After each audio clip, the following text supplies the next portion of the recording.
Olá pessoal, bom dia. Hoje é dia 5 de agosto de 2023, estamos em pleno sábado, estudando sobre o processo de emagrecimento, estudando como funciona o tratamento da obesidade. E hoje nós vamos falar sobre um tema muito polêmico, é o uso da Ozempic. Pois é, essa medicação que ela é tão importante, mas que também ela é tão mal utilizada e também tem um preconceito sobre ela muito grande. Então hoje, de fato, eu quero trazer para você a minha opinião, a opinião principal de quase todos os especialistas e para que você tome a sua própria opinião e para que você entenda, né, se você é a favor, se você é contra. Na verdade, eu não gosto nem desse termo, a favor ou contra. Eu gosto que você entenda os prós e os contras dessa medicação. Assim como qualquer outro medicamento, todo medicamento tem efeito colateral. A Ozempic não seria diferente. Entretanto, existe um grande benefício, mas também existem uns riscos. Então, no dia de hoje, vamos de fato entender como é que o Ozempic funciona, quais são os benefícios e quais são os riscos. Você usa a Ozempic? Você já conhece alguém que utilizou, alguém da sua família, alguém próximo? Se você tem contato com alguém que utilizou, então se você mesmo utilizou, esse podcast é especialmente para você. Se você é profissional da área de saúde, também é especialmente para você, porque você precisa compreender como esse medicamento funciona. Então vamos lá. Ozempic é o nome comercial, né? A substância de fato ativa se chama semaglutida. E o que é a semaglutida, Felipe? A semaglutida, quando a gente vai estudar no livro de farmacologia, a gente vai escutar que ela é um análogo de GLP-1. E aí você vai me dizer, Felipe, o que é GLP-1? Vê só, sabe quando você vai para a casa da sua avó, final de semana, um domingo, e aí ela prepara um almoço bem bacana, e você almoça e você relaxa na cadeira e faz, estou cheio, estou saciado, né? Na verdade, quem faz essa sensação de saciedade, de enchimento, é um hormônio chamado GLP-1. Esse hormônio é liberado no seu intestino justamente quando você come. Então, o seu intestino ele percebe a presença de comida, ele libera GLP-1, que vai atuar lá no sistema nervoso central também, e dizer, olha, tá interessante a quantidade de comida, pode dizer que está saciado. Aí o cérebro libera neurotransmissores e você, de fato, fica saciado. Então, qual é o papel do Ozempic? O papel do Ozempic é imitar, quimicamente a gente fala de mimetizar, a ação desse GLP-1. Então, é como se fosse um GLP-1 muito mais concentrado do que aquele que o seu próprio corpo produz. Então, esse GLP-1 mais concentrado vai chegar lá no seu cérebro e já vai dizer, ó, tá saciado, independente de você estar comendo ou não. Lembra, de forma natural, só libera GLP-1 quando você come. Use sempre o exemplo de quando você vai na casa da sua avó. Mas quando você utiliza o Ozempic, seja injetável, né, a semaglutida injetável, ou seja a semaglutida oral através do medicamento chamado Rybelsus, que é o mesmo medicamento, você já toca no seu cérebro, mesmo sem comer, e diz, estou saciado.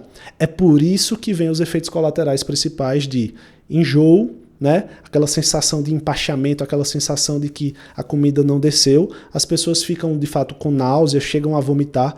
Tudo isso é efeito colateral já esperado do Ozempic. E a pessoa que de fato fica nauseada, ela fica sem vontade de comer, é óbvio que vai existir um déficit calórico. Não significa dizer que a função principal do Ozempic é emagrecer através da fome. Não. A Ozempic, o GLP-1, ele tem diversas outras ações. Ele é cardioprotetor, né? Ele atua também controlando a sua glicemia, controlando a liberação de insulina ali no pâncreas. Então existem de fato muitos benefícios. O Ozempic ele foi criado, né, para tratar a diabetes. Só que foi percebido através dos estudos que ele também ajuda e muito a reduzir o percentual de gordura dos pacientes. Então hoje ele também é utilizado para obesidade, a semaglutida, né? O Ozempic ainda não tem essa terminologia da obesidade aqui no Brasil, mas, por exemplo, o medicamento que é do mesmo fabricante, que tem a mesma composição, já é permitido para a obesidade, que é o Wegovy. Então a gente acaba falando que o Ozempic também é para obesidade, tá? E aí o que é que acontece?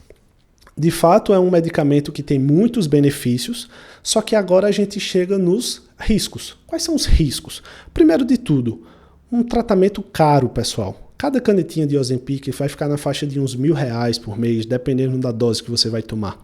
Então, o que é que eu vejo muito na prática? Às vezes as pessoas se animam, não, eu quero usar porque tem resultado, procura o endócrino, aí paga a consulta do endócrino, paga os exames, paga o medicamento Ozempic, só que não consegue utilizar por grandes períodos. Então vai utilizar durante 2 meses, durante 3 meses e vai parar por conta própria.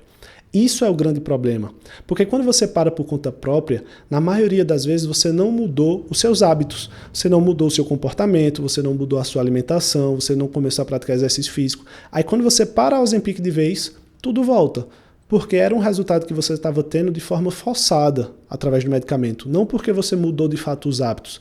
Agora, quando você junta mudança de hábitos junto com o Ozempic, pode ter certeza que o seu resultado ele é muito mais satisfatório.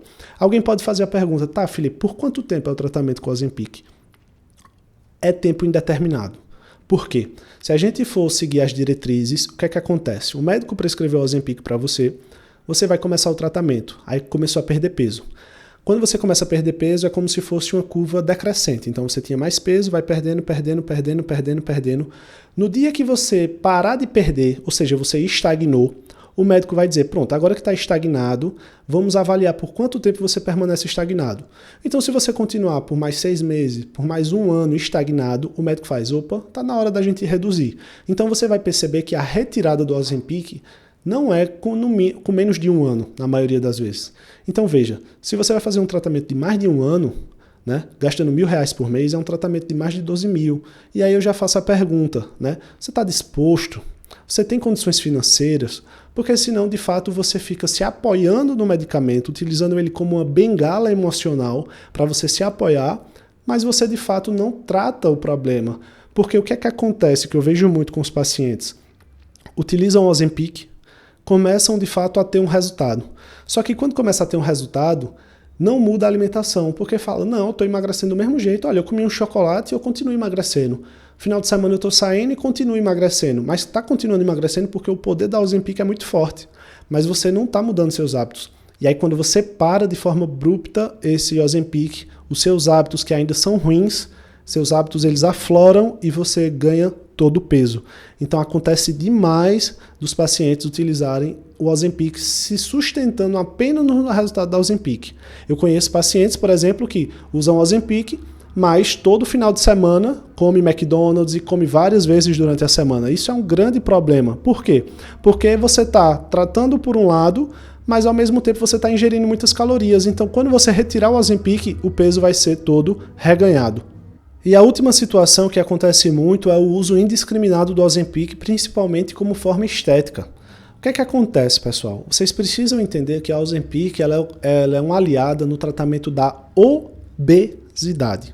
E obesidade é uma doença. Agora, aquela gordura localizada que as pessoas querem tirar por conta de forma estética, porque não se alimentam bem, a Ozempic não é indicado nesses casos. Então eu conheço, às vezes, principalmente acontece com mulheres, né, que tem uma leve gordura abdominal, aquela boa e velha pochete, mas que estão longe de um quadro de obesidade, estão no quadro de sobrepeso.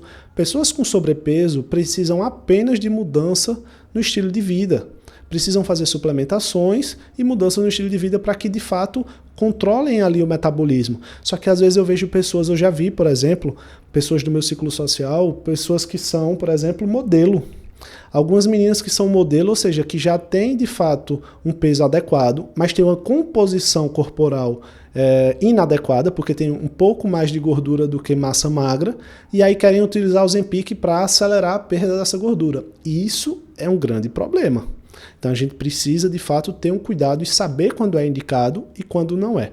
Então espero que você tenha compreendido o papel da Ozempic no processo de emagrecimento. Essa foi uma dose diária de emagrecimento nesse podcast, nesse conteúdo de áudio, para que cada vez mais você fique mais informado. Hoje é sábado, aproveita para curtir o teu final de semana e amanhã estaremos aqui novamente. Um grande abraço.